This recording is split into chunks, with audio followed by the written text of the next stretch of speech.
Hello, welcome to Quackalope. Thank you for being here. You clicked on this video because the title said something along the lines of why you're right for backing Distilled. I'm under the assumption that we're a week into the campaign. Yep. There's already close to 4,000 people backing this indie little project. It has raised 4,000 views. So much money, and I'm thrilled for the designer. Yeah. And we just finished playing a head-to-head two-player gameplay. Yep. We're debating next week having a surprise drunken gameplay with Jan. Yeah. Where we get He really wants to play. Where we get one of each bottle type, and whenever you complete or distill something, you toss back a shot of whatever it is you made. Yeah. If you're excited about that, leave a comment down below letting us know that you'd watch and enjoy. I don't think I would make much moonshine. Whatever chaos happens there. Well, that's the thing. If you run into moonshine, you're sitting there going, oh no!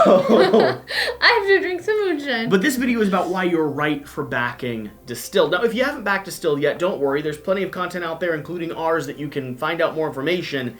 Overall, we're going to give you a little bit of a preview, but for those of you that are backing it, we're going to talk to you about our impressions, our experience, our review of the game, and why we're enjoying it so much. It has some intricacies, it has some detail, it has some things that are really positive, and some things that I might warn people away from. So we're going to go through our highs, our lows, what we like about it, what we're concerned about, and at the end of the day, why we think you're going to enjoy it if it's something that's captured your interest. I'm Jesse Anderson from Quackalope. This is Shira from Quack & Co. From Quack & Co. And this is Distilled. Shira, do you want to give us an overview of what this game is? No, I gave the overview last time. That is true. You gave the overview. That's true. It is currently what? 5:11 a.m. 5:11 a.m. and on the day that you're watching this video. So, Distilled. Distilled is going to be a Euro-esque style game where you're going to be doing a little bit of resource management, sort of resource management, kind of deck building, doing your very best to manage and draft ingredients into a marketplace that's going to allow you to start creating liquors. The object of the game is to accomplish a variety of different goals and objectives based around distilling. And you're going to be making liquors from all the regions of the world: rum, whiskey, vodka, moonshine, brandy, gin, sake, the whole collection. This really dives into the history and lore of whiskey making, or of, I guess liquor making. Whatever it's called. Distilling would be the term, I suppose. Throughout the course of the game, you're going to follow a series of actions, starting up here in the market phase, where you're going to be drafting and purchasing a variety of cards, from barrels and bottles to hold your liquor in, to the ingredients, either premium or basic, that you're going to be drafting to create whatever concoction you're trying to mix, and finally, the upgrades to your own distillery that are going to give you control over the marketplace, control over what you're pulling in and out of your distilled, not vodka, of your distilled product, and workers who are going to help you craft and make the perfect thing. Throughout the course of the game, you're then going to take those ingredients, mash them all together, always having a yeast, a water, and a sugar, which is going to start converting itself into alcohol. And some raw alcohol. Well, the sugar is going to start converting itself into alcohol. You'll pull two out, taking a cup for the distiller and a cup for the, angels. Manufacturer? Well, no, for the angels. So there's the angel share, and then there's the distiller's share. Distiller's share? It's the sweat that comes out of the barrels as you're letting things age. Interesting. So you're going to take two cuts out, and you're going to discover what you've made. Sometimes you have a beautiful concoction like vodka. Sometimes you've made a mistake like moonshine, and other times you get to bottle it and save it, or sell it on the marketplace right away, getting premium for it, like a high-end gin or a really good quality whiskey that 2 or 3 turns down the road whiskey needs to age, starts adding flavor and smells, and ends up scoring you a lot of points or a lot of money when you finally pull it out of the distillery and pull it out of that warehouse. The game is going to last for 7 rounds. You're going to be scoring victory points throughout the course of it, but a lot of the victory points will come at the very end, where you're going to be calculating not only what you've accomplished, but also your secret private goals. Every player has their own distiller and their own region that they come from, their objective for what they're trying to accomplish. Additionally, your distiller has their own signature recipe. There's also group goals for in middle. They're called Spirit Awards that you can go for mid-game. So that's some end-game points, and The warehouse really capitalizes on points. The warehouse does, but it's going to come at a cost because Yeah. you don't get money back into your stockpile immediately. So that's an overview of this game. For me, it's got the elements of a deck building from the drafting and market phase. Interesting. Which is kind of a unique twist. It doesn't quite feel like a deck building game because you're never really carrying on a lot of what you've brought from turn to turn to turn. Yeah. It has Euro flavor to me with the way that points are scored and kind of the secret objectives. It also has a theme that's sort of, I guess, overlaid on top of a really good mechanics engine. And it's an interesting head-to-head puzzle. Sometimes you're squabbling for resources, and other times you're just sitting down and focused on what you're trying to accomplish. And with that, let's swing into what we're liking about the game so far. I like the theme. I like the artwork. I like how everything seems really incorporated with each other. Your distillery upgrades, when you capitalize on a good one, really makes a difference. Yeah. The premium ingredients give you a lot more money and a lot more points, but they also cost more mid-game, so you're sacrificing something there. The bottles and the barrels allow you to age, allow you to go for some goals, and also capitalize on some money and points as well. Then the basic market is kind of just the basic resources, which don't really give you a lot, don't really give you any points. The water will give you a bit of money, but it all ties in together. What the alcohols you're going for, the recipes you need to buy the recipe and then get the ingredients for the recipe, the goals, your own personal distiller. It really ties them together into a cohesive picture, which I like really well. You don't feel like you're doing disjointed things. That's one of the biggest things that I've hit on from the very first time I played a playtest of this on TTS. This game merges a mechanics engine that is a really nice puzzle with a theme and a style and an understanding of the distilling process that I find absolutely shocking. I'll be honest, when I first saw the cover of this and heard word of a distilling game, I wrote it off. Yeah. I mean, it's an abstract theme that seems like it's coming from the realm of board games that makes interesting games, but not games that'll be wildly popular or not games that'll be right for me. And this, for some reason, has hit the sweet spot. It has theme, everything, every system in the game feels accurate to the way you're playing it. Like you're actually gathering ingredients and testing the market and trying to figure out what you're brewing. While at the same time, when I step back from it, it's just a game. It's just a really solid game.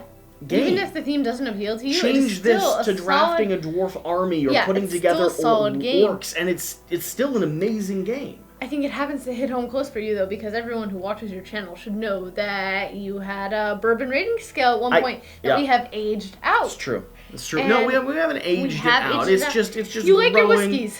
Listen, I'm from Kentucky. The bourbon Kentucky. scale is non-existent anymore. Don't you worry. We've had a lot of complaints. How dare you? I like bourbon. I grew up in Kentucky. I have a fondness for and I've spent a lot of time around distilleries. Yeah. And so this really does hit a sweet spot. But it does so in a way that is shocking and surprising to me. When I was talking to the designer, I was trying to tell him, separate the two elements of this game. Advertise it as a game about distilling.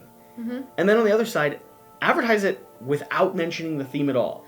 Talk about the idea of this sort of abstracted deck building marketplace.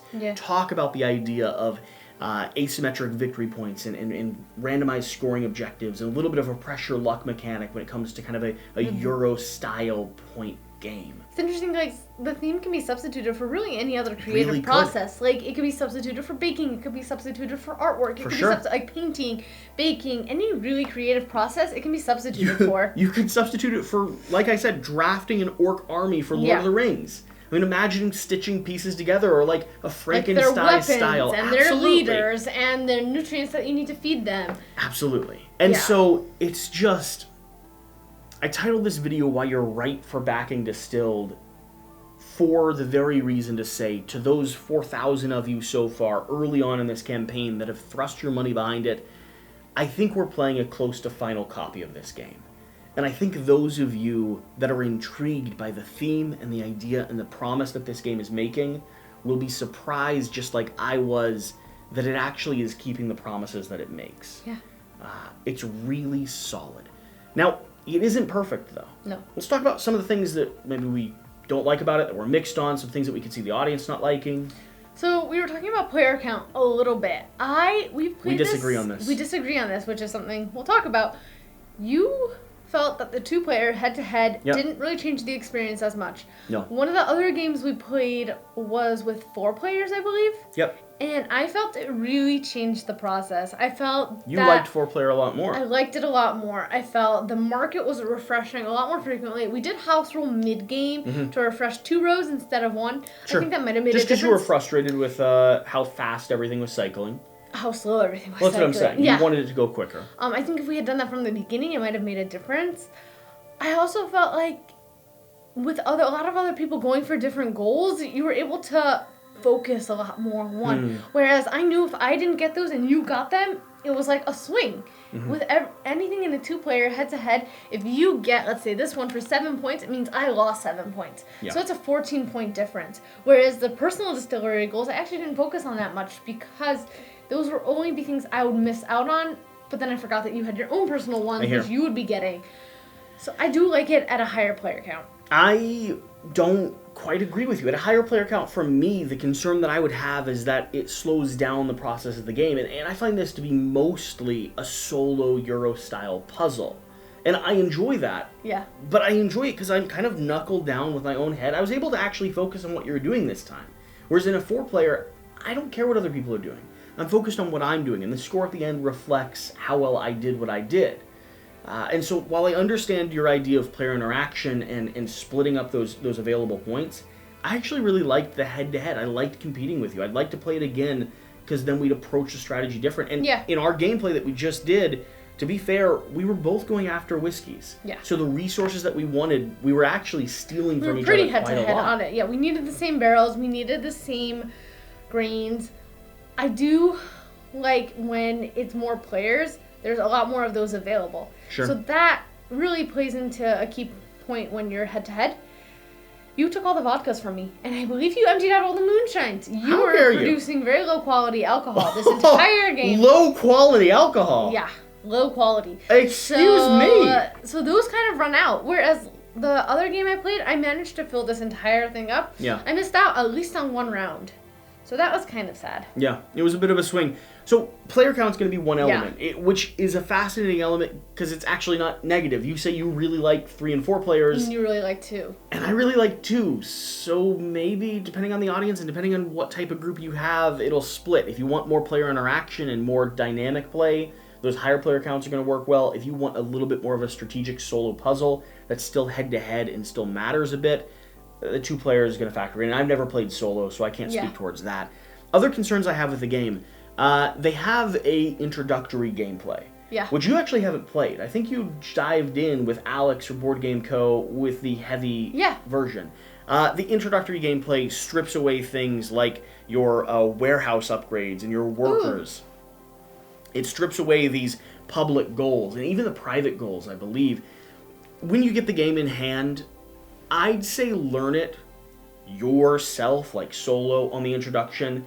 But don't play it. Don't play it on the introduction. Go ahead and get to the advanced game module. That's what we're talking about. That's what we're promising you. More fun. It's a lot more fun. I mean, even what you're saying doesn't make me sound interested in it. But then alongside that, I put the caveat here, this, while is a friendly theme, I think is going to attract people that aren't naturally board gamers in some ways. This also is not a light game. I'd say it's easy once you get it up and running, but in order to sit down and learn and teach, especially if you're newer walking through this door, if this is one of the very first games you've backed because of the theme itself, I'd warn you that it's probably going to be just beyond intro level, a few rungs up. It's interesting that you say that because I was kind of thinking throughout the game, oh, this is such an easy game. It's such a great beginner game, introduction to the hobby. I think it's on the theme. But I don't know if that's just me having played so many games in the past year that I've kind of skyrocketed past. I don't think once you know it, it's hard to run. I kind of would compare it with Wingspan in a lot of ways, or Everdell. They're not introductory games. I think Everdell is a lot harder than this. But they're heavy enough that once you... It's a different mechanic system, though, and it depends on what you like, right? Tableau building isn't your style of game. Tableau building is actually my style of game. Okay, well then why do you hate Everdell? I don't like it. The only thing good about that game are those little berries that are really great mouthfeel. Here's the thing. For me, I think the very first time you play, the amount of options up here in the marketplace, the way that in the first round or two you need to produce vodka and moonshine, and you don't understand where your engine and economic livelihood is coming from, the game kind of puts you into a pathway where you have to start generating, and if you don't get that up and running, you're going to have a bad first game. I hear. I'm curious. I'm sidestepping. I'm curious about some of the other goals and objectives that we've kind of haven't seen yet, because in most of the games I've played, people have not really focused on the fruit sugars, or even many of the plant sugars. A lot of people have been focused on the green sugars in most of the games that I've been playing, and so I'm kind of wondering about the weight and the balance. I had a goal to have more liquors brewed, stored in a clay barrel. There's only one that gets stored in a clay barrel, versus the other 3 that age are all in wood barrels. So when there's only 2 over there, if you had gotten one, I would have had to get the other one. Yeah, I think part of that could just be balance, part of that could be expansions that are planned for the game, and part of that could just be sort of the nature of working with a prototype. Any other major overarching concerns you have for people who may or may not be interested in this? Not really. It's got some nice flavor text. On the back of the cards. It's got good history to it. It's accurate. It really is honest. Yeah, it's actually... like, if you want to understand the basics of distilling and how some of the tools and items work in terms of, like, the manufacturing, production, and marketing, it really does do a simplified version of that. You have to have your sugar, your yeast, and your water. It has to boil and kind of create alcohol. It has to be cut and run. It's fascinating how well they've abstracted. Random facts on them. So, like, on your starting glass bottle, it says the first glass bottles were produced in Southeast Asia around 100 BC.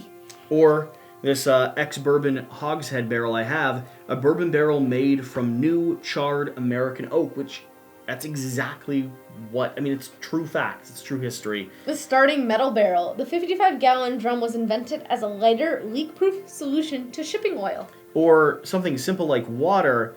Ambient moisture prevents ethanol from being distilled above 96%. It's so cool. Prevents you from making hand sanitizer. It's so cool. Yeah. So this is Distilled.